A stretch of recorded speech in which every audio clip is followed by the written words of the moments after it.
Shady's the name, and this is the video you want to watch if you're looking for some of the best settings and information on common Valorant topics like video, crosshair, and map settings, along with crosshair placement, game sense, and a warm-up routine. Alright, so I've hopped into a custom to properly show off all the settings I'll be talking about in today's video. So yeah, let's hop right into it. First up, we have general settings. The first thing I'll go over is my sensitivity. I'm currently rocking a slower sensitivity than most of you might be using here. I'm on 1600 DPI, 0.2 sensitivity in game. So yeah, if you're on like 800 DPI, this would be 0.4. 400 DPI, this would be 0.8. But yeah, moving down to map, I actually am using rotate on instead of fix for the rotation map settings. This is a preference of mine. It's not really advantageous to do one or the other. Whatever one works better for your mind. But yeah, so I'm using rotate for that. Keep player center on. This is important. If you have this off, or if you have this on rather, it actually cuts off parts of the map. So I'll try pinging bottom C here and spawn kind of like towards a lobby, a long. All those don't show up on my map, but say I turn keep player center off, then I can start seeing those pings on the map. So it basically allows me to see the map at all times. For my mini-map size, I'm currently rocking a 0.92.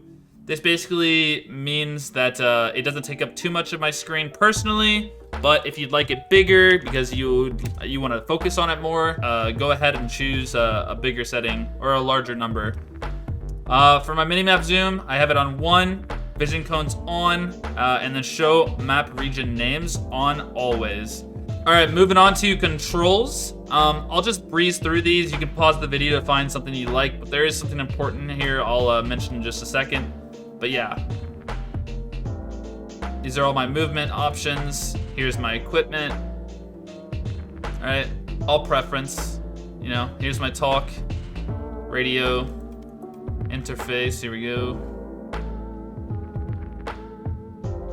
Now there's actually two settings I'd like to go over under equipment. It's these two right here, operator zoom and auto re-enter scope. So the first I'll talk about is operator zoom. I currently use toggle. Cycle's good too, but basically cycle allows you to focus in by magnifying further, whereas toggle allows you to quickly go in and out of angles. So if you want to hold this, nothing here, you can right click, you're out and you're in. Whereas cycles, you're holding an angle, right? You're zoomed in, you're out. Zoom in, out. Zoom in, out. So it's a little slower on switching angles, but it's still useful and it has its benefits. Something to look at if you're interested. Next up, we have auto re-enter scope. This is useful for whenever you're holding angles and you want to maximize your downtime, right? So you're holding this angle, you take your shot, you come back out whenever your sniper is cocked back, and you're ready to shoot again. Whereas if you have this off, it's a little bit harder to maximize your downtime because whenever you shoot, you have to perfectly do it yourself, right? So that looks pretty similar, and it may have been exactly the same, but there's room for error, whereas you can just have the game do it for you automatically. Alrighty, moving on to crosshair. This is purely preference, but if you are interested in knowing what crosshair I'm currently using, it would be cyan, outlines on. Here are the outline settings. The dot is off. And then under inner lines, this is important. 1, 3, 1, 3. Movement air off, firing air off. These are preference. If you'd like them on, you can have them on. But yeah, I like to use them off. All right, now moving on to video settings. This is when things get a little interesting. So bear with me. We currently are under graphics quality. So if you're looking to get the most FPS out of your settings, then these are the settings you want to go for. I'll link a video down in the description for the person that I received this information from. His video was very well made and I think it's worth a check out. But yeah, these are the settings you want to use if you're trying to get the max FPS out of Valorant. To showcase something like crosshair placement, I brought us into the diffuser scenario to highlight my explanation.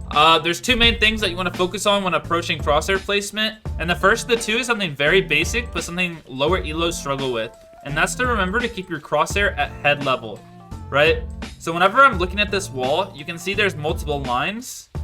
One right here, one right here, and one right here. You want to remember that this is the top of the head, this is the bottom of the head, and this is the center of the head, right? So this imaginary line goes on infinitely, right, throughout all of the maps, and you're just gonna imagine that you're gonna keep it on this line, right? So even though there's no line right here, I can still drag my mouse over and know that I'm gonna be on the lines. The second area of focus should be the probability of a person, or in this scenario, a bot would be playing in that spot you're looking at. So, right, if I walk up, the possibility of someone being here could be high, so I'm gonna keep my crosshair as close to this wall as possible, clear like this, right? Nothing here, nothing here, nothing here. So just swinging into my angles and holding my crosshair as close to the angle as possible. Clearing angles. Yeah, so that wraps up crosshair placement. Now we can move on to game sense. Game sense is a little bit more complicated, as in it's not something I can teach you, but rather something you get from experience. I can give you pointers though, and the first would be to watch pro VODs / streamers, and make sure you absorb how one person plays in particular around their abilities, teammates, and enemies. And the second is up to you, because it involves you playing as much as you can. The pros are pros because they've experienced everything you've experienced. So my advice is to slow down and start digesting your plays so you can optimize your game sense. All right, on to my warm-up routine. What I normally do is I hop into the range and then make sure that I'm on the hard mode, and then start and do one of these. Practicing my flicks, making sure I have my micro adjustments down. And bursting.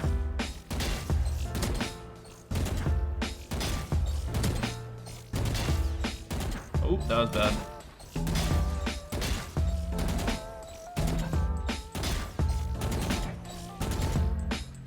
Yeah, so that was a little sloppy. Normally I like to go until I reach like 24 or something like that. So once I hit 24 or a score I'm comfortable with, what I like doing is coming out to this area over here. This is definitely where I get my best warm-up because it allows me to practice my sprays from a distance, right? So these targets back here are a little bit further away, and they allow me to get comfortable with the spray. Once I'm comfortable with the spray, what I like doing is practicing spray transfers, right, between these closer panels, because you don't really want to be spray transferring at big distances or large distances. So it's best to do it against these closed panels. And then just start speeding it up, right? Like while they're moving up, it's good practice like that. So they're moving targets vertically, horizontally. You get to refresh yourself on the time it takes your spray to reset. And then even if you want to change things up, you can add some elevation to it, right? Sometimes I like getting up on this rooftop right here and then doing spray transfers from a little bit further away, or maybe just keep practicing my spray resets, right?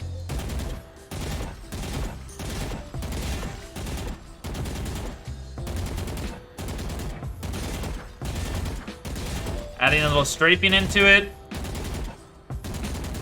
And yeah, once I'm done with this, that's pretty much it. And that's my warm-up complete. That's what makes me feel most comfortable and allows me to hop into a rank game. Hey, thank you for making it to the end of my video. I'd just like to mention I've made a Discord to grow my community. So if you're interested, the link will be down in the description.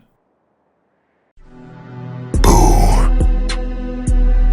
Scout here. Watch them.